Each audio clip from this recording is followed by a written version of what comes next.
નમસ્કાર દોસ્તો, વિડીયોમાં ફરી એક વખત તમારું સ્વાગત છે। જે વિડીયો બતાવવાનો છું એ વિડીયો બરાબર ધ્યાનથી સાંભળવાનો છે। જે રીતે શર્માજીએ વાત કરી છે, શર્માજી એટલે કોણ તમે ઓળખો છો ને દોસ્તો? અવારનવાર આંકડાઓનું લિસ્ટ લઈને આવે છે। મેં ઘણા બધા વિડીયોમાં તમને બતાવ્યા છે। આંકડાઓનું સીધું લિસ્ટ લઈને આવે, તમામ ખુલાસો કરી નાખે છે। એ શર્માજીએ રામ મંદિરની પ્રાણ પ્રતિષ્ઠા પતી ગયે પછી જે વાત કરી છે, ભારતીય જનતા પાર્ટીની પોલ ખોલી છે કે શા માટે આટલી ઉતાવળથી પ્રાણ પ્રતિષ્ઠા મહોત્સવ કરવામાં આવ્યો છે। એ વિડીયો મારે તમને સંભળાવવો છે, પણ વિડીયો ધ્યાનથી સાંભળવાનો છે। ફરી એક વખત કહું છું, વિડીયો જોવાનો નથી, બરાબર ધ્યાનથી સાંભળજો દોસ્તો। જે રીતે શર્માજીએ ખોલી છે ભારતીય જનતા પાર્ટીની પોલ, આવો જોઈએ। शर्मा जी, आज मैं इसी पर चर्चा कर रही हूँ।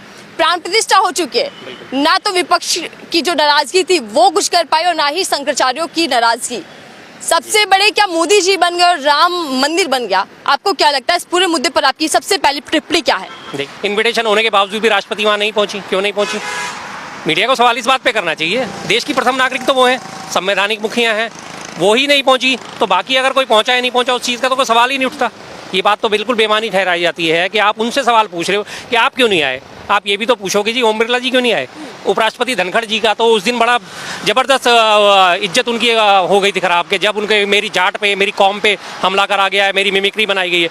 अब उनकी कौम पे हमला नहीं हुआ, अब उनकी इज्जत तो खराब नहीं हुई जब उन्हें वहाँ नहीं बुलाया गया। अब कहाँ गई वो प्रतिष्ठा? अब वो जाट एसोसिएशन ने बड़ी सारी उनके समर्थन में आ रही थी कि जी हमारी कौम का अपमान करा गया। अब वो कौम कहाँ चली गई? अब वो एसोसिएशन कहाँ चली गई? कहीं नजर नहीं आया उपराष्ट्रपति जी। मैंने तो नहीं देखा, आपने देखा क्या? अगर मैं गलत हूँ तो आप बताइए मुझे। तस्वीरों से गायब, हालांकि बहुत सारे सेलिब्रिटी देखने को मिल गए जी, लेकिन उपराष्ट्रपति जी नहीं मिले ना, राष्ट्रपति भी नहीं पहुंची वहाँ पे। तो ये तो अब बेकार की बातें हैं। हर बार इसमें मीडिया ने लास्ट एंड फाइनल यही करना होता है, पेड मीडिया ने, कि कांग्रेस को हर चीज़ में गलत ठहराया जाए। हर चीज़ में कांग्रेस को वो गलत ठहरा रहे हैं। ठीक है, प्राण प्रतिष्ठा होनी थी, हमने भी कहा था ये ना रोकने वाली, ना ये किसी तरह से इन्होंने अपना राजनीतिक दाव चलना था वो चल दिया। आज ये कोशिश में लगे हुए हैं, उसको भुनाने की कोशिश में लगे हुए हैं। ठीक है, देखते हैं कब तक भुनाते हैं। एक दिन चलेगी, 2 दिन चलेगी। राम मंदिर जी की जिस दिन प्रतिष्ठा थी, मैं सुबह से उन पर बैठा हुआ टीवी देख रहा था। प्राण प्रतिष्ठा हो गई, सब कुछ हो गया, मैं सुबह से दोपहर तक राम राम राम राम करता रहा। लेकिन दोपहर के बाद मुझे भूख लगाई, मेरा पेट खाली हो गया, मुझे खाने की जरूरत फिर महसूस हुई। तो मैंने सोचा मैं सुबह से राम राम कर रहा हूँ, मेरा पेट क्यों नहीं भरा। खैर कोई बात नहीं, फिर मैंने खाना खाया कि शायद ऐसा हो जाता हो। फिर शाम को मैंने फिर राम राम राम राम करी, और शाम को होने के बाद रात को मुझे फिर भूख लग गई। और मैं बार बार यही सोचे जा रहा था प्राण प्रतिष्ठा तो होगी, लेकिन ये भूख क्यों लगी जा रही है फिर मुझे। तो लास्ट एंड फाइनल मुद्दा तो यही समझ में आया कि प्राण प्रतिष्ठा अपनी जगह है, रोजी रोजगार अपनी जगह है, पेट अपनी जगह है। आज जो ठीक है कह रहे हैं कि जी राम पर मंदिर बन गया, उनकी भूख मिट गई मंदिर बनने से। अगले दिन उन्हें भूख लगेगी, वापस लोग रोजी पे आएंगे, रोजगार पे आएंगे। धर्म आस्था का विषय, 1 दिन चलता है, 2 दिन चलता है, 3 दिन चलता है। नवरात्रों के व्रत जैसे था 9 दिन रखे जा सकते हैं, 90 दिन नहीं रखे जा सकते बस। और नवरात्रों के व्रत में भी होता क्या है कि सुबह व्रत रखा तो शाम को व्रत खोलते ही हैं लोग ना।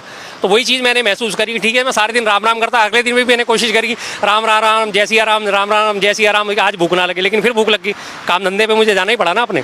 तो अल्टीमेटली लोग भी वापस अपने अपने काम धंधों पे लगेंगे। ठीक है, हुआ ये अच्छा हुआ, कोई दिक्कत नहीं। एक बहुत बड़ा विवाद था, सालों से चला आ रहा था, उसका अंत हुआ, खुशी है इस चीज़ की। चर्चा में बाद में करूंगी, आपने बहुत अच्छा उदाहरण दिया। लेकिन शर्मा जी, यहाँ हैरानी की बात कह लीजिए या फिर पॉइंट करने की बात हो जाती है गौर करने की, कि आप ब्राह्मण होकर आपको भूख लग गई प्राण प्रतिष्ठा के कुछ घंटों बाद ही। उधर पीएम मोदी ने देखिए 11 दिन का व्रत रखा, ये तपस्या की। कहा ही तो गया है कि उन्होंने 11 दिन व्रत रखा है। देखा किसने है जी? 24 घंटे कैमरे उनके ऊपर नहीं थे, सीसीटीवी के सर्विलांस में नहीं थे। 11 दिन अगर कोई आदमी व्रत रखता है और कहा जाता है कि सिर्फ नारियल पानी पिया जाता है, तो जाहिर सी बात है चेहरे पे दिख जाता है। आप 2 दिन 3 दिन भी व्रत रख लोगे, आपके चेहरे से हर चीज़ झलक जाएगी। और 11 दिन आप कह रहे हो कि व्रत रखा है, अन्न जल त्याग गया है, तो भाई साहब आपको प्रॉब्लम आनी शुरू हो जाएंगी, आपकी किडनी काम करना हल्का हो जाएगी, आपको यूरिनरी प्रॉब्लम होगी, जो मेडिकल साइंस प्रूव्ड है। इसमें मैं कोई बड़ी बात नहीं कर रहा, सबको पता है कि इस तरह से काम करना ही पड़ता है। लेकिन लोगों ने फैला दिया और लोगों ने मान लिया, उनके ऐसे ऐसे अंधभक्त हैं, मान लिया कि हाँ जी इन्होंने 11 दिन के सब कुछ छोड़ दिया होगा। बिना छोड़े कैसे रह सकता है आदमी? दिवाली मनाई कि नहीं मनाई आप? हाँ बिल्कुल जी, दिवाली तो नहीं मनाई। देखिए, दिवाली एक अलग त्यौहार है और ये एक अलग चीज़ थी। दिवाली एक हम पूरे तरीके से धूम धड़ाके से मनाते हैं, लेकिन ऐसा नहीं है कि हमने इसमें कोई प्राण प्रतिष्ठा वाले दिन खुशी नहीं मनाई। अपने घर में दीपक भी जलाए, साफ सफाई भी करी, राम नाम भी जाप करा। लेकिन मैंने कहा ना कि अगले दिन से हमें फिर वही रोजी रोजगार पे आना है। तो एक अकेले मंदिर बनने से हमारे रोजी रोजगार और ये सब चीज़ों पर मामला ठप नहीं होता, उन पे हमें वापस आना ही पड़ेगा। मंदिर नहीं था तब भी हमें ये सब काम करने थे, अब मंदिर बन गया फिर भी हमें काम करने पड़ेंगे। मंदिर बनने के बाद से हमारे बच्चों की फीस माफ़ हो जाएगी, या हमारा पेट रोटी मांगना बंद कर देगा, या हमारा पेट्रोल खाना बंद कर देगी गाड़ी। कोई सी भी ऐसी हमारी ज़रूरत की चीज़ें जो बंद तो नहीं होंगी ना, हर चीज़ में हमें ज़रूरत पड़ेगी मेहनत करने की, काम करने की। क्या आप ये भी इशारा दे रहे हैं कि राम के नाम की दाल नहीं गलने वाली चुनावी में स्पेशल? चुनाव में बिल्कुल नहीं गलेगी जी, सीधी सी बात है। मैंने इस बात को पहले भी मुद्दा उठाया था और अब आज फिर उठा रहा हूँ। राम नाम के जो वोटर हैं, या जिसको कह लीजिए आप बीजेपी का कोर वोटर है, वो 38, 39, 40, 42% पे टिका हुआ है। आप उसे जितना मर्जी भर भर के कुछ भी दे दो, वो 38-42 से ऊपर जाने वाला ही नहीं है। और मुझे आप 42% से अलहदा में आप गिनो, 68% में बचे हुए 68 या 58% पे आप मुझे गिनोगे तो मैं तो उसी कास्ट का वोटर हूँ, उसी ग्रुप का वोटर हूँ। मेरा वोट अब चाहे राम मंदिर बन गया फिर भी बीजेपी को नहीं जाने वाला। और मेरे जैसे सैकड़ों हज़ारों लोग हैं जो नहीं देंगे अभी भी। हमारी गली में बहुत सारे लोग हैं, हमने अपनी पूरी गली सजाई, लेकिन सबने कहा था कि ये राम मंदिर अलग चीज़ है, हमारी आस्था अलग चीज़ है, लेकिन वोट अलग चीज़ है। वोट हम बीजेपी को नहीं डालने वाले। और कि राम की नाम की जो सियासत चल रही है वो काम नहीं होने वाला? बिल्कुल नहीं होना जी। वही 40% वोट इनका तब था, वही 40% अब रहेगा। आप उन्हें भर पेट खिला दो, पेट तो उनका तभी भी भरेगा ना। एक छोटा सा उदाहरण वही वाला मैं कहता हूँ कि थर्मामीटर में आप पारा नापोगे 104, 105, 106, बस उससे ऊपर तो आप नाप ही नहीं सकते, थर्मामीटर फट ही जाएगा। तो वही राम भक्तों की हालत है। जब मंदिर नहीं बना था वो तब भी वही 40%, 38% थे। अब मंदिर बन गया वही 38-40% रहेगा वोटर, वो चेंज होने वाला नहीं है।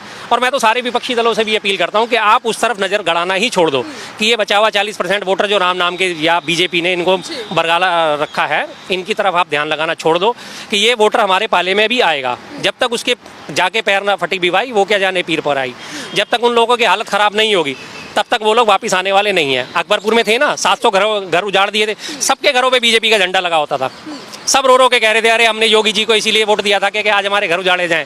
अब उनमें से एक भी वोट बीजेपी को नहीं जाने वाला। इसी तरह भी और लोग हैं, किसान परेशान है, नौजवान परेशान है, अभी सैनिक परेशान है। अभी राजस्थान में ताजी सरकार बनी है, ओपीएस बंद कर दी उन्होंने, ओल्ड पेंशन स्कीम बंद कर दी, एनपीएस लागू कर दी। अब वो अपने आप को ठगा हुआ महसूस कर रहे हैं राजस्थान वासी सारे के सारे। 500 रुपये के छोड़ो 450 में सिलेंडर देने का वादा करा गया था, पहले तो कैबिनेट बनते ही वो मुकरे। फिर उसके बाद उन्होंने 1 जनवरी को दोबारा घोषणा करी कि हम 450 में सिलेंडर देंगे। अभी तक का राजस्थान का कोई भी लाभार्थी सामने नहीं आया जिसने ठुक के कह दिया कि हाँ हमें 450 में सिलेंडर मिल गया है। तो लोगों को समझ तो आ ही जाएगी इमीडिएटली, और समझ आने की देर है। इन दिनों जो नारा चल रहा है और जिसको बहुत अच्छे से गढ़ा जा रहा है कि जो राम का नहीं वो किसी काम का नहीं, आप ब्राह्मण होकर कह रहे हैं कि मैं बीजेपी को वोट नहीं दूंगा? जी है, मैं ब्राह्मण हूँ और मैं राम का भी हूँ, लेकिन अगर लोग समझते हैं मैं किसी काम का नहीं हूँ तो फिर उनकी गलतफहमी है। मैं अपनी फैमिली भी चला रहा हूँ, अपने बाल बच्चे पाल रहा हूँ, अपना घर परिवार चला रहा हूँ, तो क्या मैं किसी काम का नहीं हूँ? मैं अपने भारत में अपना काम कर रहा हूँ, मेरा बिजनेस है।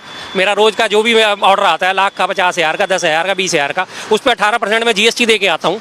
सारा माल मैं बिल पे खरीदता हूँ और बिल पे बेचता हूँ आगे। इलेक्ट्रॉनिक आइटम्स का मेरा काम है। तो क्या मैं देश की योगदान में तरक्की में योगदान नहीं दे रहा? 18% जीएसटी दे रहा हूँ ना रोज़। जिस दिन भी मेरा ऑर्डर लगा होता है मैं 18% जीएसटी दे के लाता हूँ और 18% जीएसटी चार्ज करता हूँ। जो सरकारी टैक्सेस है मैं सारे दे रहा हूँ, तो मैं क्या किसी काम का नहीं रहा? ये तो लोगों की सोच है कि जो राम का नहीं वो किसी काम का नहीं। अगर इस हिसाब से तो अगर देखा जाए तो दुनिया की आबादी 800 करोड़ है, उसको भी क्रॉस कर चुकी है, और हमारे हिंदू उसमें से लगभग 90 करोड़ 100 करोड़ के आसपास है। यानी बचे हुए 700 करोड़ लोग बेकार हैं। जो क्रिश्चियनिटी को मानते हैं वो सब बेकार हो गए अगर वो राम के नहीं है तो। जो मुस्लिम है वो सारे बेकार हो गए अगर वो राम को नहीं मानते तो। जो जैन है, जो बौद्ध है, जो सिख हैं, जो जुडिज्म है, सारे के सारे धर्म बेकार हो गए। ये तो बेमानी बातें हैं, गलत बातें हैं, जो अतिशयोक्ति जिसे कहते हैं हिंदी में, कि अतिशयोक्ति अलंकार का प्रयोग करते हैं लोग, इस तरह से बात करते हैं कि जो राम का नहीं वो किसी काम का नहीं। જોયું ને, વધુમાં વધુ વિડીયોને શેર કરી દેજો, અને જે વાત કરી છે ને એને 2024માં લોકસભાની ચૂંટણીમાં ધ્યાનમાં રાખજો.